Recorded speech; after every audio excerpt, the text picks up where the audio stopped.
જુગારની અંદર કલિયુગને પ્રથમ સ્થાન આપ્યું. તમારા જીવનની અંદર જો તમારે કલિયુગનો પ્રવેશ ન થવા દેવો હોય તો આ 5 થી અવશ્ય જજો. યુદ્ધની અંદર, જુગારની અંદર. હવે તો કેવી સુવિધાઓ છે, ફોનની અંદર જ આવે છે.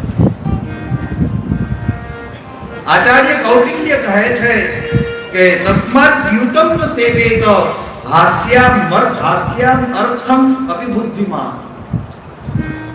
બુદ્ધિમાન માણસે હાસ્ય માટે પણ દ્યુતનું સેવન ન કરવું.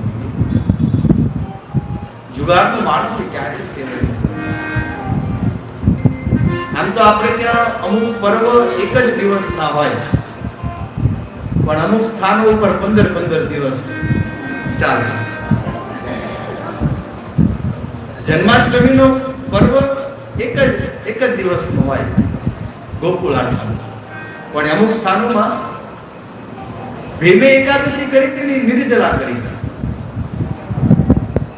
ભીમે એકાદશી કરી તે નિર્જલા કરી, પણ એ એકાદશીના દિવસે આપણે વધારે વિશેષ વ્યાખ્યાઓમાં આપણે નથી જવું.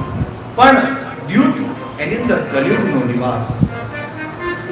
તતો નૃતમ મદમ કામમ રજો વૈદશ્ચ પંચમ. દ્યુત હોય એટલે એને બીજું ઘર આપોઆપ મળી ગયું. દ્યુત હોય ને એટલે ત્યાં અસત્ય આવે જ. એટલે અસત્યની અંદર કલિયુગનું સ્થાન છે. બીજું સ્થાન બતાવેલું છે પાનમ, મદિરાની અંદર, દારૂની અંદર કલિયુગ બતાવ્યું.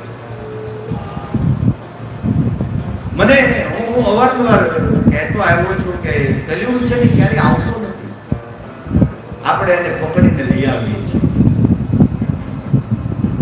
52 પત્તાની ચેક ઘરેથી પેલા દુકાનમાંથી ખરીદીને ઘરે લાવીને આપણે મૂકી હોય તો એ આવ્યો કહેવાય કે લઈ આવ્યો. પાનમ એની અંદર કલિયુગ છે, મદિરાની અંદર કલિયુગનો નિવાસ.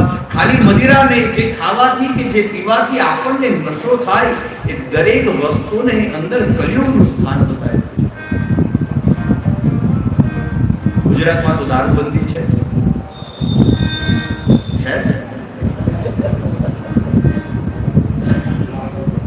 ગુજરાતમાં તો દારૂબંધી છે, મળતો નથી.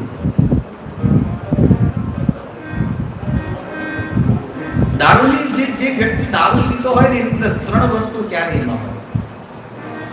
મહાભારત એવું કહે છે દ્યુતિમ લજ્જાંચ બુદ્ધિંચ પાન પીતું પ્રણાશમ. એની 3 વસ્તુ હંમેશા નાશને પામી જાય જે દારૂ પીતો હોય. એની અંદર એની પ્રથમ વસ્તુ છે દ્યુતિ. દ્યુતિ એટલે જે માણસ વ્યસન કરવા વાળો હોય ને એની અંદર ક્યારેય ધીરજ ન હોય. એના જીવનની અંદર ધૈર્ય ન હોય. એના જીવનની અંદર ક્યારેય લજ્જા ન હોય, એટલે કે શરમ ન હોય.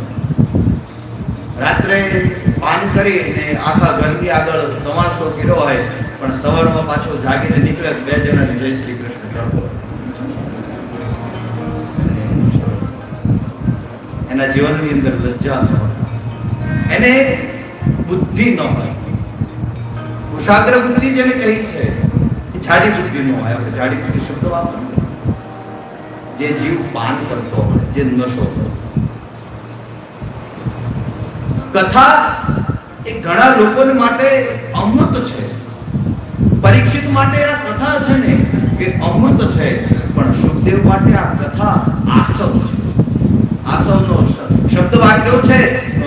સુખદેવ માટે આ કથા પ્રેમાનું ગુરુ આસવમ.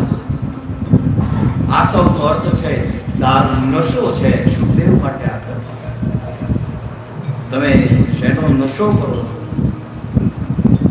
આમ તો ઘણું બધું કહેવાય એવું છે, ઘણું બધું બોલાય એવું છે, પણ મેં કદે में किसने कितनी पी वो जाने. मैं कदे में किसने कितनी पी वो जाने, लेकिन मैं कदा हमारी वस्तु से बहुत